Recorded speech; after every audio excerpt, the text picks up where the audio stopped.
And now to new protests in Ferguson, Missouri tonight. Several demonstrators today storming into St. Louis City Hall.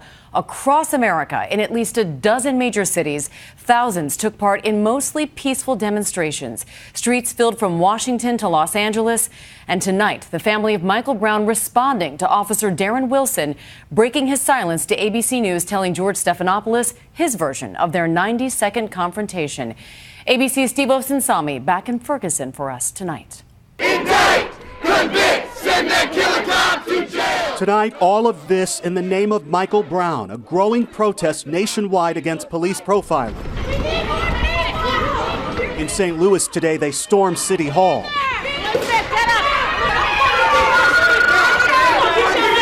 This is an unlawful assembly. You're being ordered to disperse from the area. The words of Ferguson police officer Darren Wilson haven't calmed the debate one bit over who was to blame that August afternoon when Wilson shot and killed the unarmed teen. In this exclusive interview with George Stephanopoulos, the one person everyone wanted to hear from in this case on what he would say to Brown's family.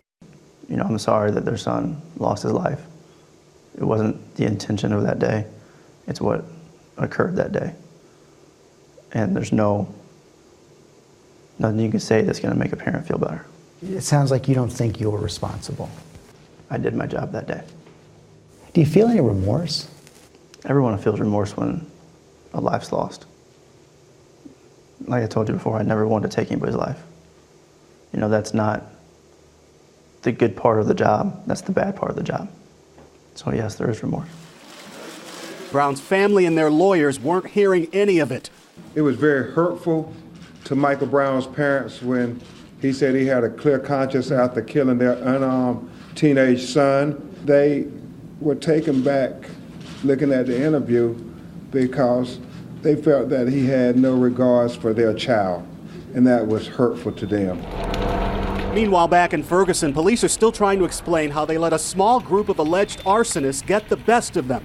If any of us knew last night was going to be what it was, if we had a crystal ball, we'd have probably done something different, but we could have never imagined that.